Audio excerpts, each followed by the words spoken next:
Hello lang mga ka-artist, ako po si Seth John Mayana. Tawagan niyo ako Kuya Seth or ka-artist Seth. Oops, into Edu Madaya.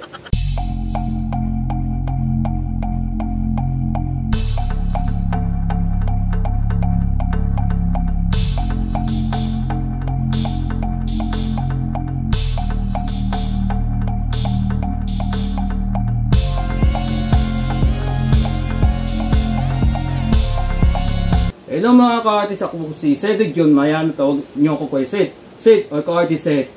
Bago natin pag-usapan natin, huwag kalimutan like, share, subscribe ang aking YouTube channel para maging update ka sa mga vlog ko. Sa ngayon pag-usapan natin ay nakita mo sa likod ko yung gagawin namin, yung oil paint, yung tungkol sa Christmas. Ang pag-usapan natin yung paint namin Christmas ball. Napapansin nyo nakaraan mga color pencil o clay brush, hindi na ngayon kasi first time gagawin ko.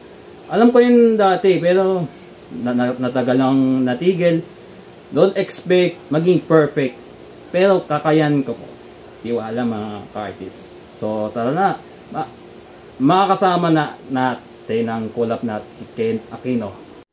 Sa ngayon makakasama natin si Kenneth Aquino, isa din po artist kagaya ko. Makaiba kami ng yung klaseng pag-art. Ako color pencil or clay brush or oil pastel. Sa iyo ang best, anong klase? Ang madalas kong ginagamit oil paint tsaka charcoal. Minsan graphite, minsan pastel, pero mas madalas charcoal tsaka oil. Balitaan ko mag-YouTube ka. Bago natin usapan o umpisa namin ang aming paint, huwag natin kalimutan kanyang YouTube channel. Like, share, and comment and subscribe kanyang YouTube channel. Ang pangalan Kenneth Aquino para maging update ka sa mga future vlog ko tungkol sa mga tutorial or mga drawing na gagawa niya. So, tara na, let's go mga ka-artist. Kita mo yung itong board ng canvas.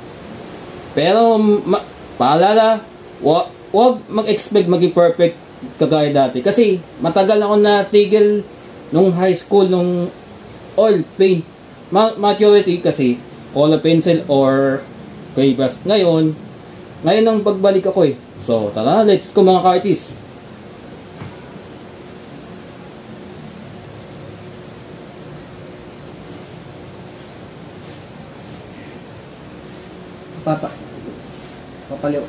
Papaliwanan ko ba?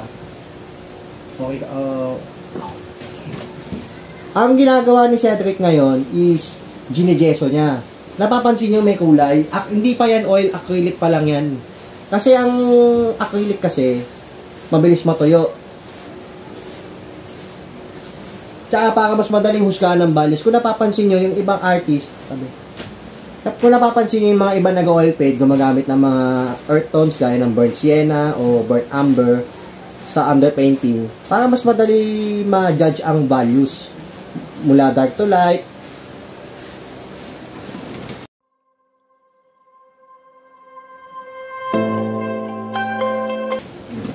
Bale, ang gagawin nyo para mas okay, 2 patong ng gesso para mas matibay. Kung tutusin, optional lang naman siya. Pero dahil para mas mapadali ang trabaho namin ni Cedric, kukulayan namin siya ng may kulay na gesso. Kumbaga ito, gamit ko, ito, kulay gesso.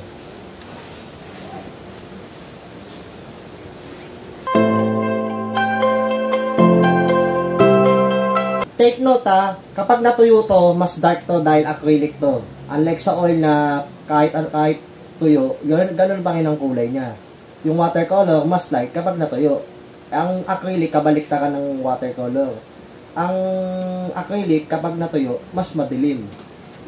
Dahil sa acrylic binder niya. Bale, ang gagawin nyo dito, 2 patong nito.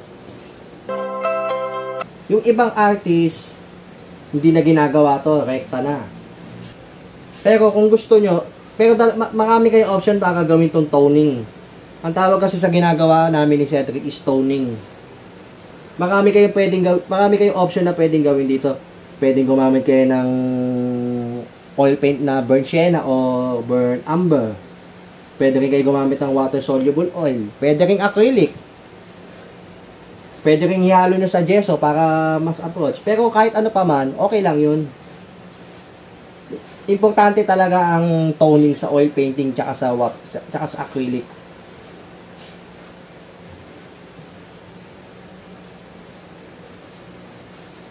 Hintayin nyo lang siya ng mga 5 minutes bago matuyo. Yan nga yung ginagawa namin ni Sed na nagtotoning kami. Kailangan mga 2 layers para mas matibay ang paint film o yung tibay ng pintura. Mas maraming layer ng gesso, mas okay. Basta tandaan nyo, yung acrylic, pwede patungan ng oil. Pero yung acrylic, hindi pwede patungan sa oil dahil hindi kakapit yun. Kaya dapat mauna muna layer ang acrylic bago oil. Sa acrylic kasi, kahit magpatong ka ng maraming beses, okay lang.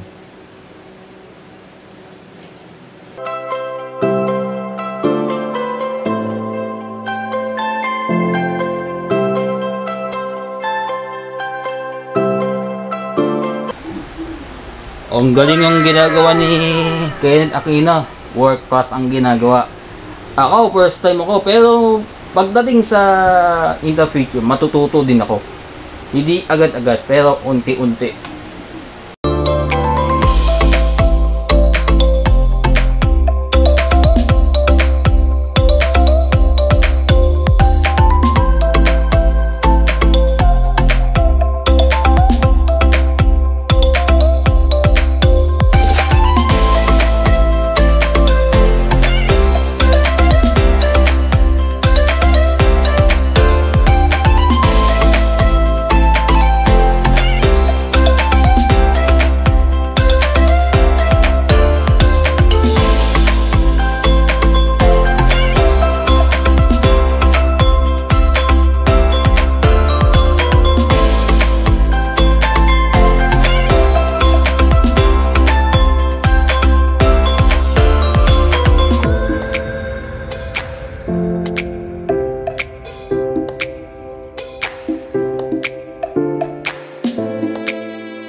A few moments later.